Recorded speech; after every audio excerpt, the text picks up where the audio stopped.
I think Al Bielek will, unfortunately, Al Bielek has my only copy is Al Bielek here, by the way? Al Bielek? Yes, please do.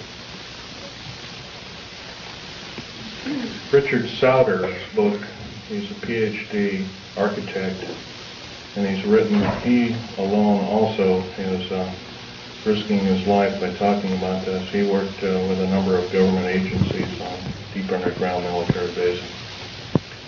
Okay, there are 129 of these in these United States. In and around where you live, in Idaho, there are 11 of them. It's a very large number. The average depth of each base is roughly a mile deep. They are basic whole cities hollowed out underground. They are somewhere between 2 2/3 cubic miles and 4 1/4 cubic miles hollowed out underground. You might ask how this is done. Well, right now they have laser drilling machines that can drill a tunnel 7 miles in one day. Obviously, we the public have been misinformed and not told about this. So unfortunately, I don't believe these things. The black projects, as we know them, sidestep Congress, which is illegal. Right now, the New World Order is depending upon these bases, and if I'd known it was the New World Order involved, I wouldn't have had anything to do with them. I was lied to rather extensively. So. Basically, the technology as we know it for every calendar year that goes by, every 12-month calendar year, the military technology increases about 44.5 years. This is why it's easy to understand that back in 1943 they were able to create through vacuum tube technology, a ship that literally disappeared from one place and reappeared 400 miles later in another place. My father, Otto Oscar Schneider, there's an interesting story about him. He fought on both sides of the war. He was originally a U-boat captain. He was captured. He was captured by the French. He was turned over to the United States Army. He was turned over to the United States Navy. He was repatriated here to Cocoa Beach, Florida, and Fort Lauderdale, and taken up to Philadelphia Navy Yard thereafter. And he was a master machinist as well as an MD doctor. He later became an MD doctor and never did anything with it. But basically, he was involved with different kinds of concerns, such as A-bomb and H-bomb and Philadelphia experiment and these other kinds of projects. His groundwork, he invented a camera, a high-speed camera that took pictures of the first atomic tests in Bikini Island on 12th of July 1946, to which I have original photographs of, which show unidentified flying objects fleeing the bomb site at a high rate of speed. Bikini Island at the time was infested with things in various depths of its waters. The natives always saw them. The natives had problems with their cattle, basically pigs is what they raised, and other things. Though this story has never come out, this is basically what happened. So at that time, through General MacArthur and others, they felt that, in fact, General MacArthur was coined in saying the term, the very next world war we have will be the war of, not with people from planet Earth, but from aliens or people from other planets. And this man was, if we hadn't had him during World War II, we wouldn't be here today. Anyway, my father laid the groundwork with theoreticians about the Philadelphia experiment and other experiments. What does that have to do with me? Other than the fact of that, all I can say is that if it wasn't for... See, he never told us kids this, and he kind of kept it secret until a couple of weeks before he died. I kind of regretfully say that.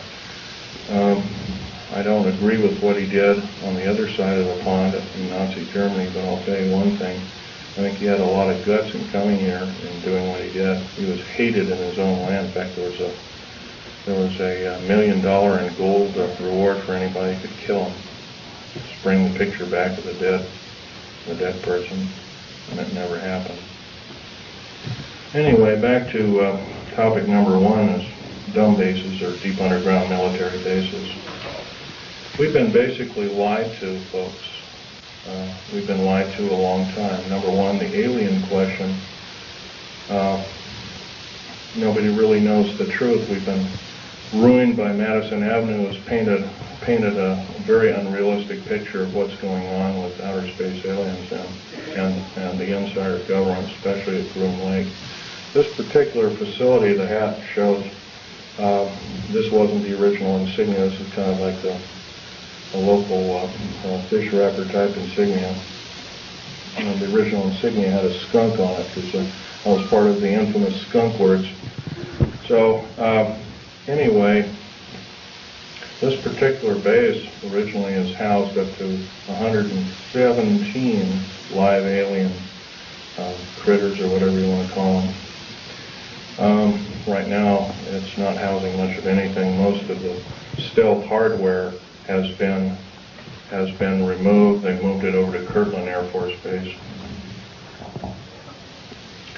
First of all, I want to tell you about aliens and the alien agenda. Back in 1954, under the Eisenhower administration, the federal government decided to circumvent the Constitution of the United States and form a treaty outside of the borders of the United States, within the borders of the United States, basically a treaty from entities outside of the borders of the United States, and it was supposed to be secret. It was called the Greada 1954 Treaty, G-R-E-A-T-A, Greada 1954 Treaty.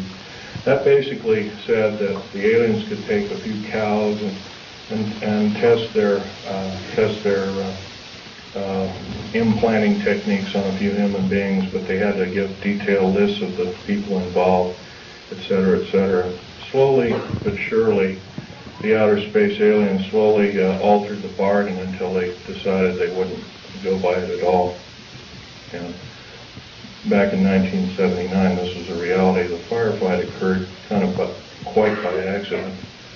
I was involved in, we were building an addition to the deep underground military base at Dulce, New Mexico, which, by the way, is probably the United States' deepest base. It goes down 7 levels over 2.5 miles deep. But at that particular time, we had drilled 4 distinct holes in the desert ground, and we were going to link them together with shape charge explosives. And then we were going to basically blow out large sections at a time. Well, when I was my job at that time was to go down in these holes, gather rock samples, check them for their particularity or particle count, give a detailed account of what kind of chemical explosive or plastic explosive to use, and we'll go from there. As I was headed down there, to my total surprise, we found ourselves amidst a large cavern that was already full of outer space aliens, otherwise known as large graves. I was petrified, as most people might be. The only thing I could think of doing at the time was shooting at them. I killed 2 of them, but by the time I could reload and refire at that time, I had a Walter PPK pistol. I was an engineer, so I didn't feel I had to carry a gun underground. And I always carried this particular one. It's nice and small, and it's quite effective. But anyway, I killed a couple of these things, and at that time there was several other groups of people down there. It's about 30 people total, and 30 to almost 40 more came down there, and they all got killed. Basically what had occurred was that we surprised a whole under mountain base of existing aliens, and later I was to find out that we are not the highest on the food chain. These aliens have probably been living on our planet for different groups of aliens anyway, the short and the tall grays at least for 1 million years living here. And this could explain a lot of the theory behind the ancient theory of ancient astronauts and these other kinds of things like that. Might also explain the bloodthirstiness of different kinds of native populaces like the Aztecs, etc., Olmecs and whatnot. Anyway, I got shot basically here, and their kind of weapon wasn't really a gun-like thing. It was kind of like a box that they had on their body that they could manipulate. And it burned a hole in me, and it split my ribs apart, and kind of gory and all that kind of stuff. But anyway, it also gave me a high dose of rather nasty cobalt radiation. And I have cancer to this day. It's probably a result of it, although I can't prove that. Okay, the second part of my talk is topic number 2, and includes basically how this all occurred. How could we have possibly gotten involved? Well, we finished working with, we basically were beaten down by World War II, and I guess we were figured to be rather vulnerable as a populace in the world, which we were at the time. And I'm sure this is probably why we at our weakest point later found out to be vulnerable indeed, and so we were basically attacked. And of course, I think some of us, how many people here are familiar with the crash at Aztec, New Mexico? Raise your hand.